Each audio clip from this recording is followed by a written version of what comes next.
I'm pretty confident that we can all unanimously agree that Sukuna has more than earned his title as the King of Curses. He has had nothing short of a legendary run within this final stretch of the Jujutsu Kaisen manga. He is essentially running through a gauntlet of the most powerful Jujutsu sorcerers. Not only has he permanently wiped out a lot of these sorcerers, he also seems to be in excellent condition, ready for the next challenge. Now this does raise the question, what exactly makes Sukuna such an unstoppable force? While he undoubtedly possesses a massive array of skills, I believe that it all really comes down to the power of his curse technique. In this video, I'm going to be discussing everything about Sukuna's curse technique. Despite its seemingly simple abilities, Sukuna's curse technique has become one of the most controversial in all of Jujutsu Kaisen. What does it actually do, and why does the world slash seem to operate under different rules every time that it is used? Now, you definitely don't want to miss the end of this video, as I'll be unraveling the many secrets of Sukuna's incredibly powerful curse technique. So without further delay, let's dive into the topic of the video.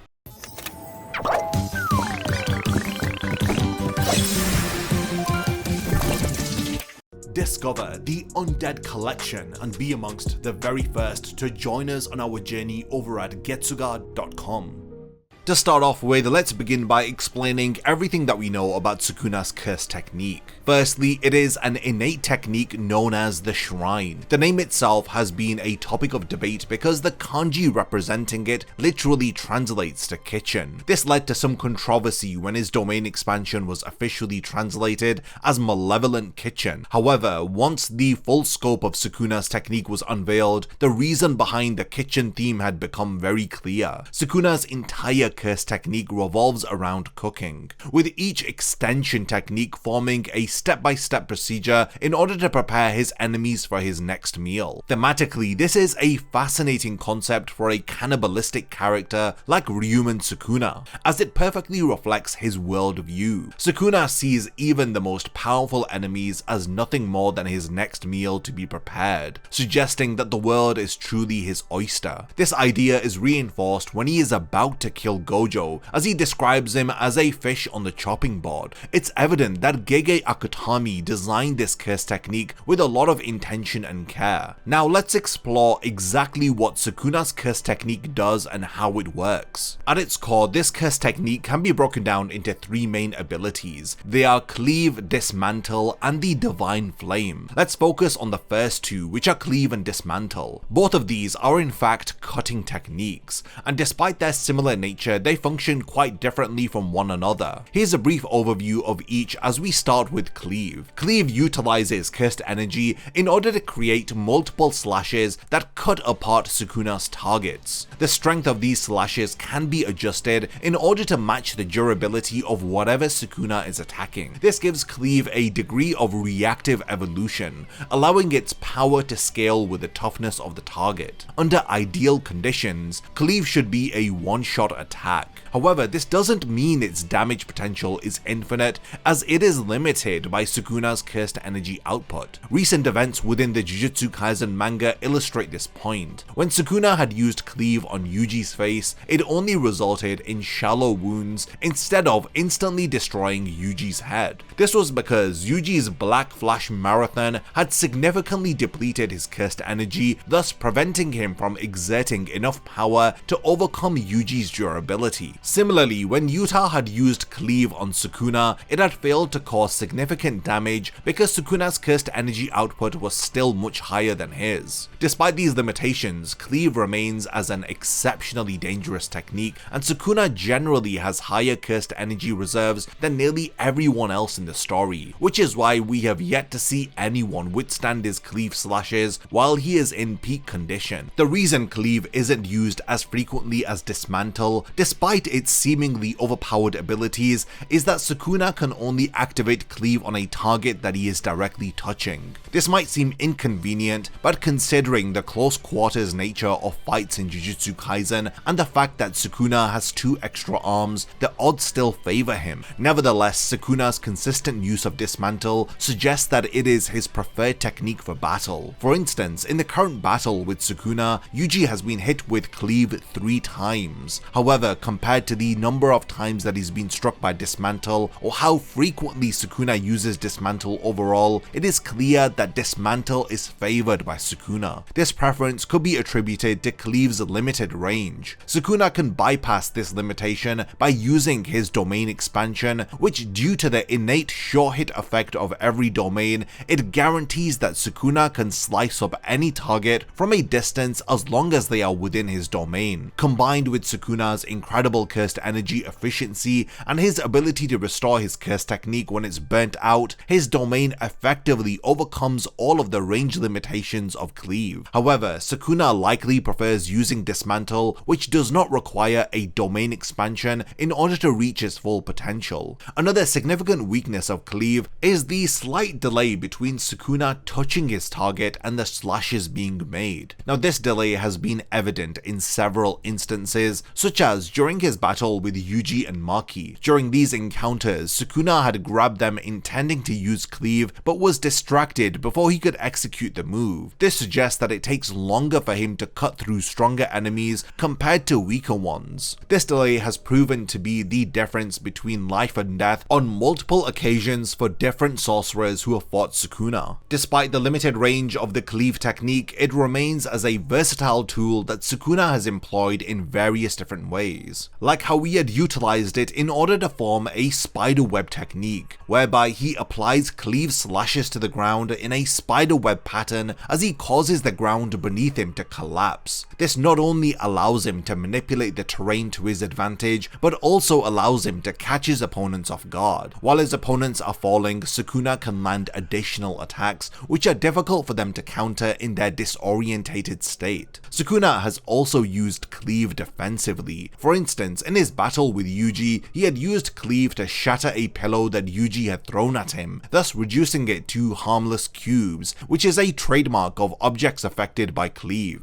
This defensive application makes projectile attacks less effective against Sukuna, given that Sukuna has few defensive abilities. Aside from his anti-domain techniques, this defensive use of Cleave is a valuable asset. Additionally, he has been seen to use Cleave in conjunction with his punches, presumably to enhance their power. While we haven't seen the full extent of this combination due to Yuji sidestepping most of the punch's impact, it does demonstrate Sukuna's ability to integrate Cleave into his physical attacks. In summary, Cleave is a powerful and versatile technique, but it is balanced by several weaknesses, thus making it more of a situational tool in comparison to its counterpart Dismantle. Dismantle is the second part of Sukuna's curse technique, and it centers around slashing and cutting. Unlike Cleave, however, Dismantle is a ranged attack, and Sukuna often uses it on inanimate objects like buildings in order to quickly gain a terrain advantage. He is able to fire off these slashes with such speed and power that most sorcerers don't have a chance to react before it's too late. Even sorcerers with enhanced perception like Satoru Gojo had struggled to see them. There are only a handful of characters within Jujutsu Kaisen who have been able to react in time to Dismantle. For the majority of opponents, their only option is to stand still and hope that the slashes don't kill them instantly. Unfortunately, their prayers are usually unanswered, like when Sukuna had encountered Mimiko and Nanako in Shibuya. Despite its seemingly unstoppable nature, Dismantle has one significant weakness, as it lacks the durability scaling which Cleave possesses. Sukuna cannot adjust its destructive power in order to match the toughness of its targets, meaning that Dismantle inflicts a fixed amount of damage per slash. When he is facing off against strong opponents, Dismantle typically causes only shallow cuts and requires multiple uses in order to inflict any critical damage. This limitation is a reasonable trade-off for its incredible speed and versatility. Throughout Sukuna's century-spanning existence, Dismantle has had a singular function until his battle with Gojo. During this fight, Sukuna used Mahoraga's adaptation as a template in order to innovate a new version of Dismantle, which would be able to cut through space instead of just objects. This means that instead of directly attacking attacking a target, it would attack the space that the target occupies. Now this adaptation had allowed Sukuna to bypass Gojo's limitless ability and instantly kill him. This new ability essentially transformed Dismantle from a simple cutting attack into an instant kill technique. However, if Sukuna could continuously use this space cutting version of Dismantle, the story would have concluded very quickly. Therefore, it's not an ability that he can spam like his regular Dismantle slashes. There was an exception in his battle with Gojo where Sukuna had used a binding vow in order to enable him to use this powerful slash with zero preparation. In summary, Dismantle is a very powerful and borderline broken curse technique with almost no weakness since Sukuna has now unlocked the World Slash. He can always choose to use his regular Dismantle in order to wear out his opponents and then finish them off with the World Slash. It is honestly a perfect enough technique to seal the win in almost every situation, but Sukuna has one final weapon that we need to discuss, and it's his trump card called the Divine Flame. Sukuna's Divine Flame had first appeared in his battle with Jogo and has left fans feeling rather confused. However, in chapter 143, Gege Akutami finally shed light on this incredible technique. Starting with its activation method, the Divine Flame is designed to be a finishing move which is activated only after Sukuna has used both Cleave and Dismantle on his target. This ties back to the cooking analogy which underpins his entire curse technique. Just as food is put on the fire after being prepared by slicing and mixing ingredients, and with the meat properly tenderized, only then can Sukuna activate the Divine Flame after preparing his target with his slashing techniques. Once the prerequisites are met, Sukuna chants Divine Flame open, and this allows him to manifest pyrokinetic abilities. Although we've primarily seen him create explosive flame arrows, his skillful manipulation of flame suggests that he could potentially use them in a variety of different ways. The flame arrow itself, while possessing tremendous firepower, it is not very threatening due to its slow travel speed and limited area of effect. In order to mitigate this weakness, Sukuna utilizes a series of binding vows. One such vow is that he cannot use the Divine Flame unless he is outnumbered or within his domain. By linking the use of his Divine Flame to his domain, Sukuna ensures that the activation conditions are always met. His domain automatically unleashes Cleave and Dismantle as it slashes anyone within it, thus allowing him to then activate the Divine Flame almost immediately after expanding his domain. This also resolves the flame arrow's speed issue with the sure hit effect of the domain, thus enabling him to cover the entire range with explosive cursed energy. This effectively turns the flame arrow into a devastating aerosol bomb within his domain. The only reason that Sukuna couldn't use the Divine Flame against Gojo was that Gojo's constant alteration of domain conditions had prevented Sukuna from accessing the full power of Divine Flame. With these three devastating weapons, Cleave, Dismantle, and Divine Flame, and how Sukuna is able to skillfully use each of them,